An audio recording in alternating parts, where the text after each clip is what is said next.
I'm assuming Blake can edit the beginning out, but hey, I don't know. I hope Maybe so. he doesn't. If Maybe, not, no yeah. idea. All right. This will be a treat for the audience. How the sausage is made. Yeah. Hello, everyone. Welcome to Caffeine Co-Op. My name is Zach. With me is Brandon, and we're here to talk video games. Now,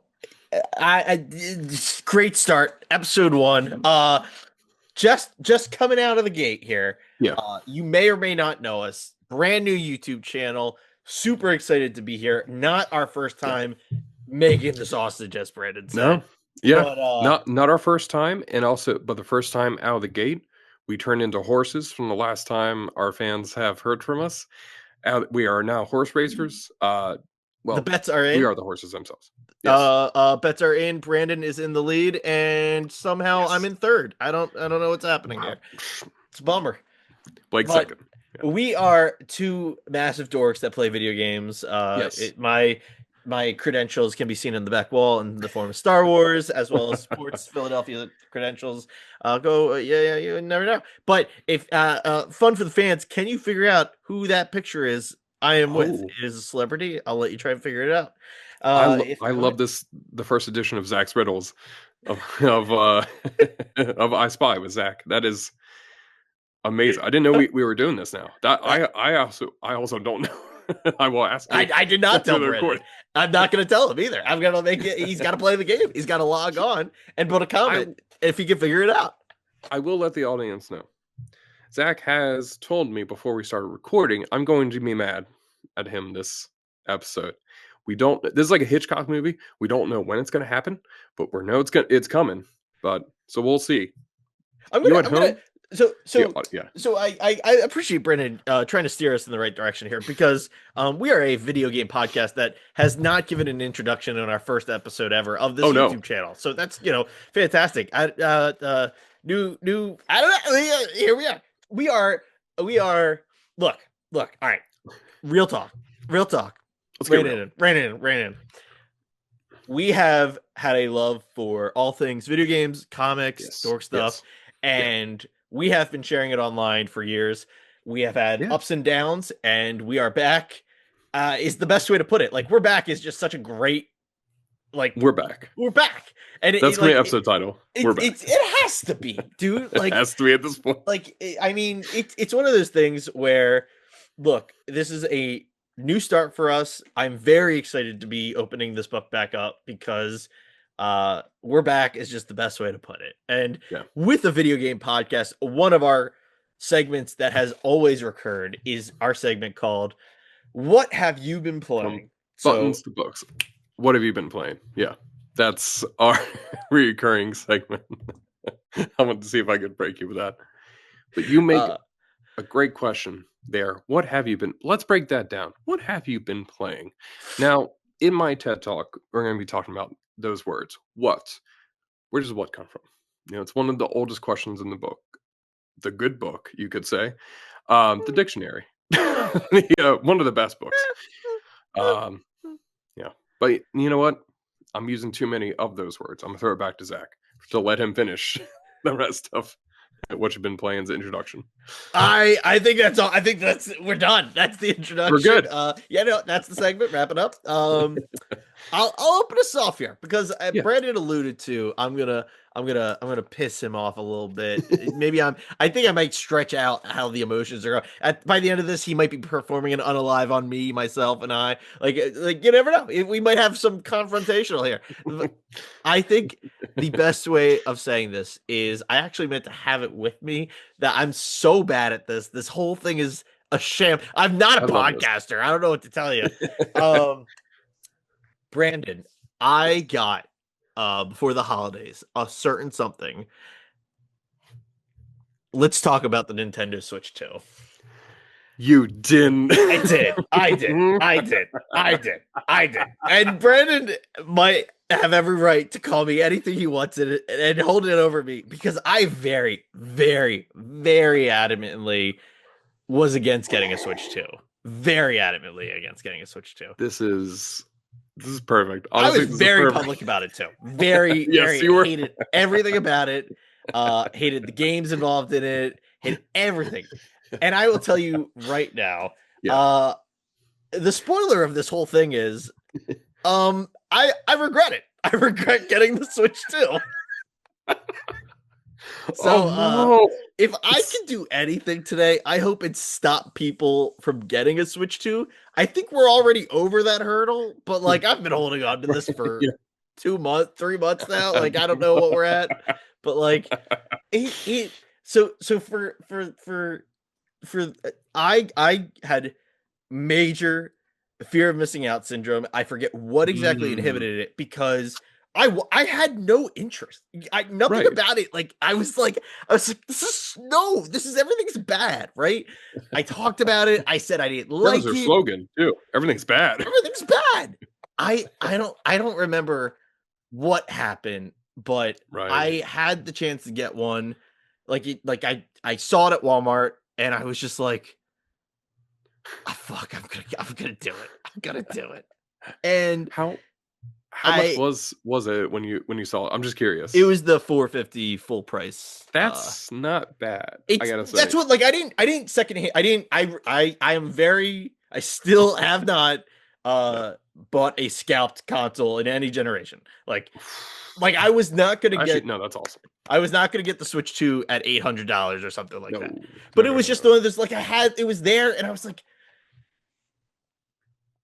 You okay, let's gotta. do it. At that point, yeah. So I got it specifically when Donkey Kong Bonanza came out. So that's my Mm, like first official what have okay. I been playing Right, game. right. Donkey Kong Oh. Bonanza, which I played. I'm nowhere near finishing. I think I'm like I don't know, like level 3 basically, like Yeah, not at all that far into it. But that's kind of like Bonanza's a great game. It's right, very fun. It's essentially, and I'm gonna be breaking ground here. It's the Mario Odyssey of Donkey Kong games. Like right. it's very innovative in its genre of the Donkey Kong. It's very fun. It's very obsessive because of the whole like the way the level interacts with you very specifically every like Right. move you make. Yeah. Um, but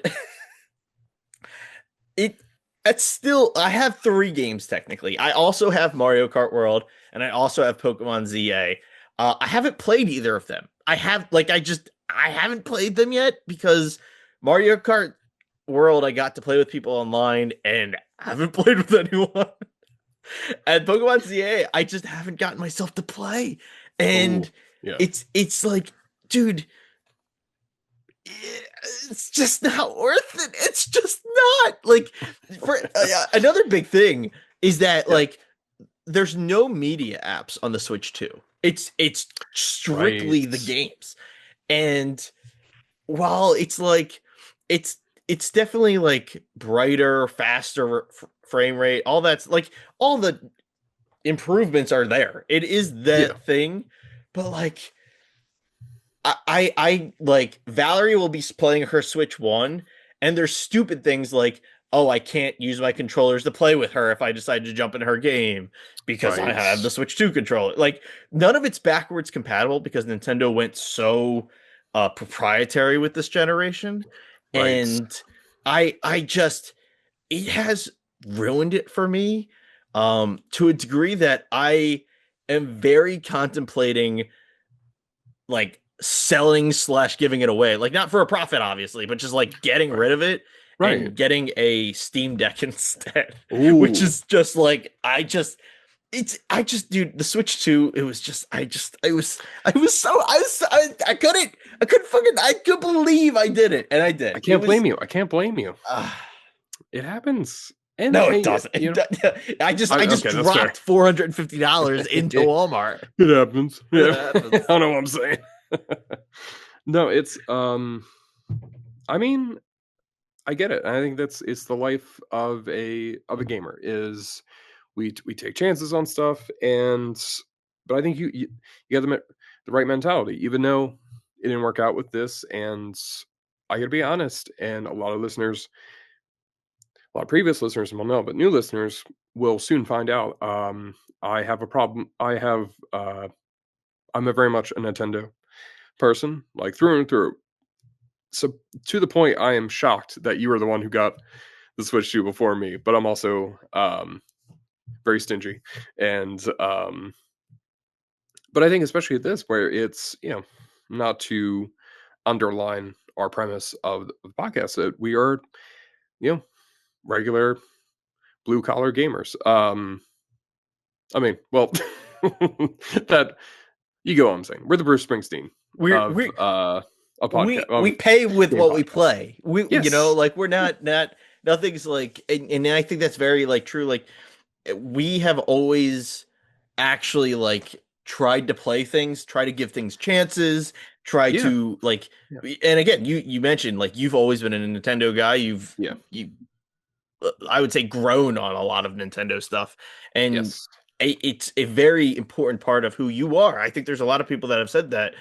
It's just the Nintendo Switch 2, while it is a step up, very similar to like PS5 to PS4 and Xbox Right. Series to Xbox what the hell was the last one called? One. It doesn't matter. It doesn't, But honestly, at this point. they're all Yeah. similar, like just upgrading the tech kind of situations. But Right. the Nintendo Switch one doing all the proprietary, not backwards compatible stuff, Yeah. and like it's not like something really dumb. And this is one of the like this is honestly like my last big thing. Yeah. But again, so Valerie has a Switch. Valerie's my wife for the listener, I guess. New podcast. Yeah. Um, Miss Philly. Mrs. Philly. Miss Philly. Yeah. Blake, edit it, Miss Philly, the whole time, please. No, we can't be yelling at alternatively, Blake already. We're not just cool enough for that. just demanding. Yeah. Please, Blake, please. We'll just do that all the time. We'll just beg. Something You dumb should to just me. edit in the Borat, like my wife, every time. You're just like, My my wife. wife. but like, so we both, my wife and I both Yeah. have Nintendo Switch once, was what the situation was. So Yeah. we only had like one dock set up on the TV, and Right. it was a very common thing that one of us, usually me, would be on handheld mode and she would be playing off the Yeah. dock. Or if we switched it up, like I Yeah. could and she would handheld mode, you know? And Yeah. I started using anyway. Moving on. The Switch 2, like in my head, the logic to this would be we put the Switch 2 dock up front because maybe the Switch 2 doesn't work with the Switch 1 dock, sure, why not? But like Yeah. a Switch 1 should work on a Switch 2 dock, right? Like that makes Yeah. sense to me. Yes. And that's just not the case. They so like I don't have my dock set up on our TV. Like I just Right. only use it on handheld mode because Yeah. we're not gonna have two dock stations on our home TV. Like it's yeah. Anyway, that's like I said, I've talked about it too much, but it's very much I did a stupid financial thing and I regret it. Well, But I will I mean, end with a quick what I've been playing in a good way. ooh. Very classic. I got the game of the year and finally started Claire Obscure Expedition 33. Wow. I was playing it before we got on this call. Ooh. I'm like 3-ish hours in, very early Okay. still. Okay. Have you played or know the story at all? I know the premise. Okay, So yeah, I won't spoil things off what I've known or seen. Right. I haven't spoiled the actual game, thankfully. But this game is, I mean, I'm again only 3 hours in, and it's every bit of amazing that it got the praise for being. Like Wow. it's very cool. The gameplay is so unique and like the turn-based, but it's interactive because like you can't just not pay attention during the Right. opponent's turn. I literally today, it was like the third fight, and I start combat, and I like put my controller down to grab water when the NPC starts to fight, and then I'm Right. like, "Oh shit! No, I'm supposed to dodge. Like I'm supposed to still play." Right. It's a lot of fun. My non-spoiler story review is like the game starts out with the base story I think everyone knows, which is the magic god thing is deleting humanity age by age, right? Like that's the Yeah. whole premise. What blew my mind is so that's the prologue. Prologue Right. ends, and Act 1 you start the expedition. Okay. The first 5 seconds of the expedition, I was like, is the game over? Like what like Oh no. it was insane. Like to say the bar was set high for the entirety of the actual game is an understatement. Yeah. Um it's just That's awesome. it was a really cool like I think I was trying to describe it to my friend Parker, shout out. But like game of the years are Peter? usually pretty great at being impressive in gameplay and in story. And I'm Yeah. very excited about the uniqueness of this story. The Yeah. gameplay is not, I would say, totally unique, but I think it's a great combination of some of the best gameplays or game mechanics we've ever seen. Like Right. you've got Final Fantasy style turn based, you've Right. got skill trees and other things that are actually really well done, very similar to not just Final Fantasy but Kingdom Hearts, like in the way that you're building up skills and then you get to use them after a certain leveling system. Right. It's very interactive. Like it's not I like a good comparison is another game I'm playing on the side is uh Assassin's Creed Valhalla. I've been playing for like 10 Oh. months. Oh wow. Yeah. Not great is my summary. And one of the biggest issues is the skill tree in that game is so boring. It's the skill tree is based off of your level, and Assassin's Creed Valhalla, the max level is like 450. Like Mm. for whatever reason, Wow. they thought that was a good idea to make it that Yeah. like That crazy. absurd. Yeah, and so Yeah. it's boring to try to like, oh, what am I gonna do? Am I gonna do +1 attack or +1 defense or when I'm Right. gonna get that 1,000 times? Right. Expedition 33, it's very again, I'm very new in the story, I'm very new in the gameplay, but it's like I'm very enthralled by the whole thing and it's Right. entertaining and I don't know, it's cool and the design it's so good to look at. Like I had my computer, I usually put all the graphics because I have it on Steam. I usually put all the graphics to performance Right. and with Expedition 33, I was like, I kind of want to see what my computer can do. So I'm like boosting up the numbers as much as I can, Yeah. and it looks pretty damn good, and it's running pretty damn good. I'm excited. That's good It's to fun. hear. I can't wait to I play love more. that. Is really all it is. Yeah. Speaking of games that we want to play more of, I got an update for you of what I've Oh, been playing, and it's one I think you'll be excited about to hear. Um, I bit the bullet in terms of well, there was a sale, so it was a very soft bullet to bite down on. But I finally bought last year's game. I'm building so much suspense to this. A sequel to a two other games I really loved. This one being Doom: The Dark Ages. I was I thinking. I'm so excited you had that reaction. Yeah, that's it's I just started playing it. I'm maybe hour and a half in, a Okay, couple missions. It is fantastic. I can't emphasize enough. It is amazing. This game is awesome. And to give a little bit of backstory to some of the listeners, um, Doom 2016. That was that was it wasn't the sole game, but it was one of the games that motivated me to get back into gaming and specifically want to get a PS4 uh, when it came out for that. And that was something where it honestly it goes back to my love of first person shooters and wanting to see what the next step of those are.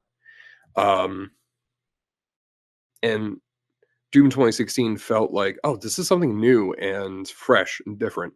And then Doom Eternal did a lot of uh, built on a lot of those ideas and did a lot of new different stuff. And part of me was thinking like, all right, is the Dark Ages, is that going to be redundant? Are we just going to do stuff we've done before? And no, it rips, it tears. It's fucking great. It feels good. Like the shotgun is just powerful and heavy.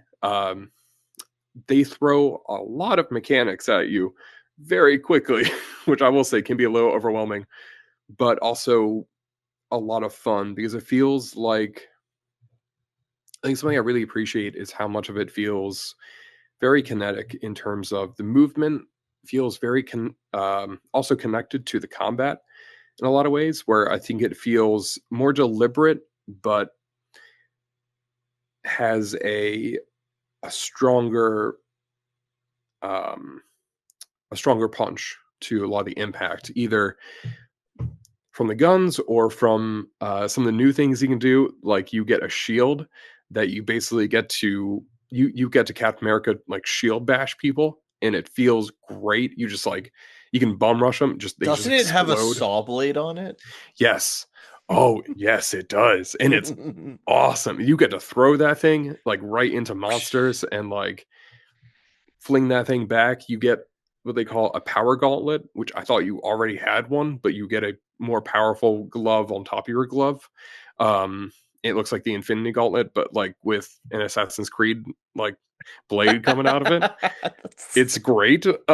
It's one of the coolest things I've seen. Um, and especially that it doesn't make it into a rhythm game, but it gives you there is a particular feel you have to get into when you're playing the game.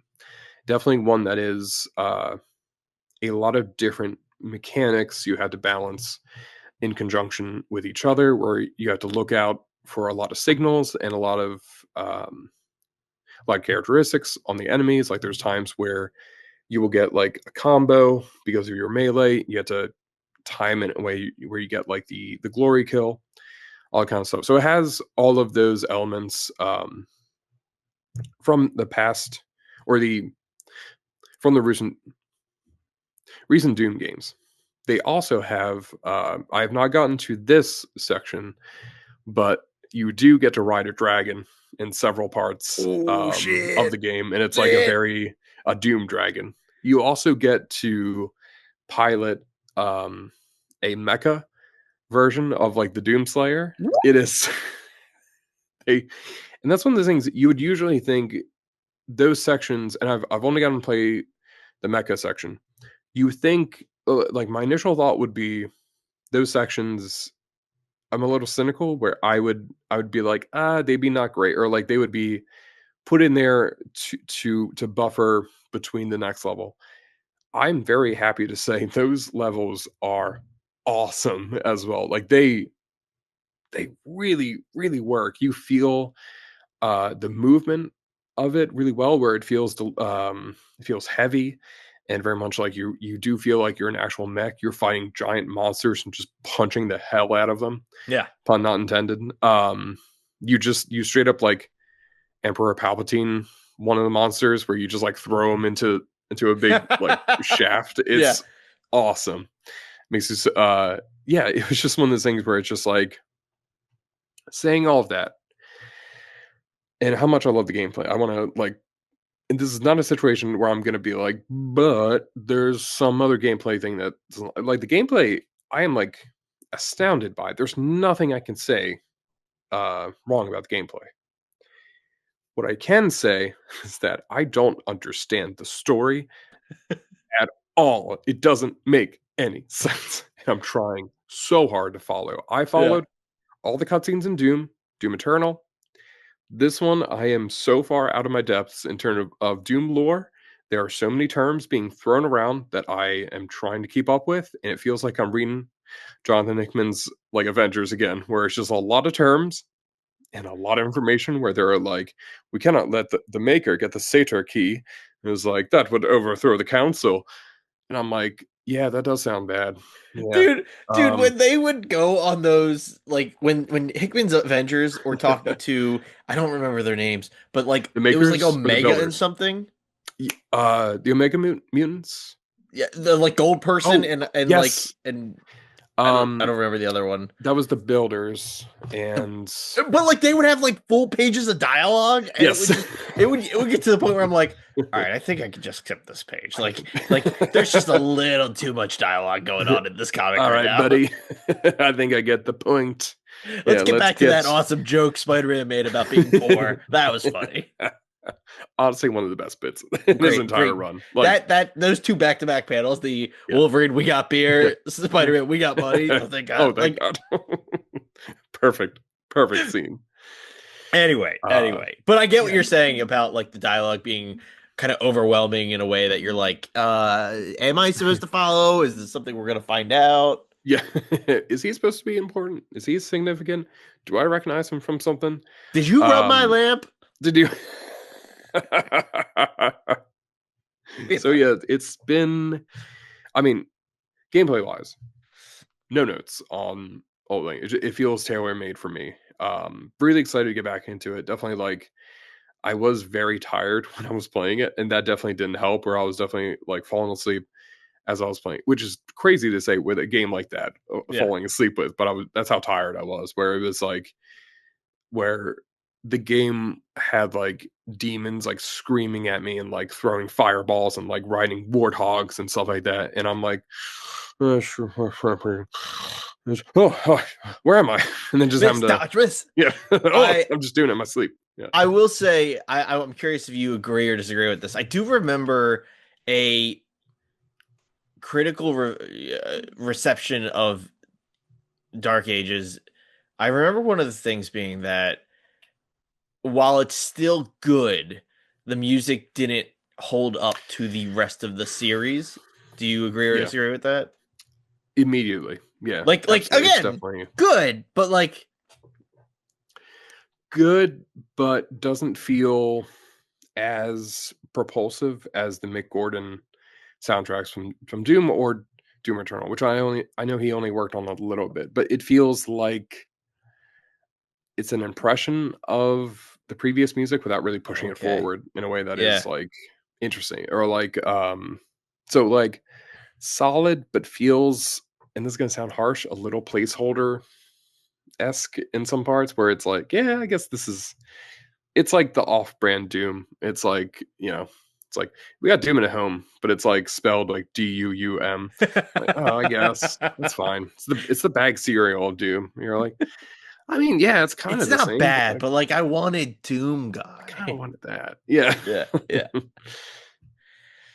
But yeah, so Uh that's been on the docket for well me. that's awesome. I think it's funny we both came in with games that we like just started, but we're so excited to talk about. And Yeah. that's like I for me, Expedition 33 is just hitting all the right notes in the sense of like Right. the sci-fi meets Final Fantasy like setting. Like it's I told someone I was like, yeah, the main character is a 32-year-old guy with scruff and unshoveled hair and a badass sword. Like, I don't know why I would love this. Happens to be Daredevil's actor. Oh Or my is he? god, We might be talking he's another guy. so great at it too. Like Oh, it's so oh god, it's so good. It's so the he scene I seems cool just as hell. the scene he just did. I'm like get up, Daredevil. What are you doing? Like What are you doing, Matt? Come on. Oh, I well I'm glad to hear what you've been playing, Brandon. yeah, We're gonna go into now. I guess the end of this. We'll still we're figuring things out. I don't know. Maybe this is yeah. one episode. Maybe this is two episodes. We'll figure it out. But like we're gonna go into another segment here. Where Brandon, why don't you set it up because it was your idea. Yes, thank you. I love that. Yeah. This segment Psych. No. Just kidding. is this this segment is tentatively called Gamer DNA, which Zach and I, you pull us apart, you would see little chips inside of our on our spine and like little wires going up. Not literally, but figuratively, the games that built our DNA in terms of what we're interested in and kind of us as people. So I think there's a lot of times where there's certain works of art I can say that have like profoundly had an effect on me. And that's one of the things where I say it like that, where I'm like, It's a Wonderful Life is one of my favorite movies and moves me to tears every year. The Mortal Kombat movie is, I think, one of the best achievements in cinematic history. I think it's amazing what it sets out to do, and it hits me in such a particular way. That also was like it kind of built me to appreciate a lot of those kinds of movies or my interest in them. Games, I feel like, are the same way. There's a lot of times where we play something when we're young and we're like, oh man, that's the first taste we've had of that genre, and then we get more into it and we get more, and it's very much what you get into from there. you might get into the best games ever made, or like you'll eventually find something that is lauded as like, oh, this is the pinnacle of the genre. But I do feel those first games and like the ones that you're exposed to that genre first are what are special to you, or really make you have that initial interest. And yeah, they may not be for everyone, but maybe they're just for you. So this segment examines the DNA of us as gamers, like what made us into the gamers we are today. And I can start if you want. Yeah. I started the Um, last one. You do it. You oh, go I for like it, it. dude. So I'm gonna say one of my games, my DNA. Actually, I have 5 candidates right now. I'm gonna give me. Ooh, do you have any dice on you? Yeah. No. Wait. Where's the dice? Where's the dice? Hold. Go, It's go, right go! here. Everything's We're in wasting time. shambles. I did such a terrible bit. I got dice right here. I got We'll dice. do a I got dice. d6. If you roll 6, I'm screwed. But if you roll anything else beneath that, I will be able to provide you it with the accompanying game to that number. If I roll a 6, I will lie and pick another number. This is a Edible, perfect plan. no. Here we go. It's a 2. Or is it? Oh, okay. Okay. This one is insane, but I love this game so much. I'm glad because I waffled on including it, but I'll get to the point here because it's going to be insane. This is 2002's Minority Report Everybody Runs for the GameCube. This game is insane. I cannot emphasize this enough. It has such a special place in my heart for so many different reasons, but I want to run through a couple reasons why. Based on the Steven Spielberg movie, came out the same year with Tom Cruise, they did not have the likeness rights to almost anyone in the movie. So they had to do like a supporting character that basically the plot of the movie happened to him as well. And it's like, oh man, this stinks. But the thing is, the moral of the movie is that they find out that pre-crime and the precogs that they were using are fallible. Like they are not able to they can predict the future, but it is not 100%. By the end of the film, there's very much a feeling of, hey, maybe we should stop doing this, and like we can't trust something like this. I looked it up today. The end of the game is you just going back to your job. You find out all of this in that story as well. You're like, man, they're not sure of like the murders all the time.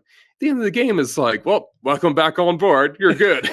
I love how disconnected it is from any ethos of the or like anything from the movie. Any kind of like not only that, the game itself is fine, especially for its time, but it's a few things that I love is that it has probably the most capacity and potential for comedy in games for two particular reasons. One of them is they included ragdoll physics on yourself and all of the enemy characters. In One of the weapons, 2001? yes, yeah, 2002, I guess. Specifically. Whatever. Yeah, same A year. lot happened in that year. We're reeling from it. X-Men came out 2 years before. That's everyone was losing their minds. Spider-Man came out that year. People are going crazy. Oh my god. I don't know what happened to 2001.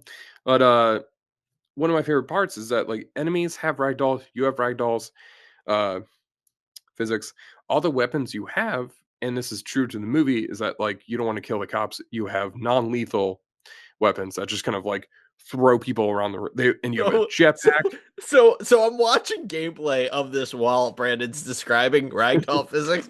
The character picks up a guy, throws him across a room, and the ragdoll is happening, right? And it lands.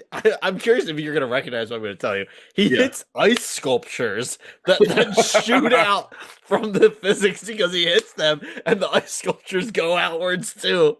It's I don't, but I wish I gotta play this game. That means I gotta next episode. What I've been playing, Minority Report. Everybody runs is gonna be my answer because it's gonna be that the ragdoll physics are amazing.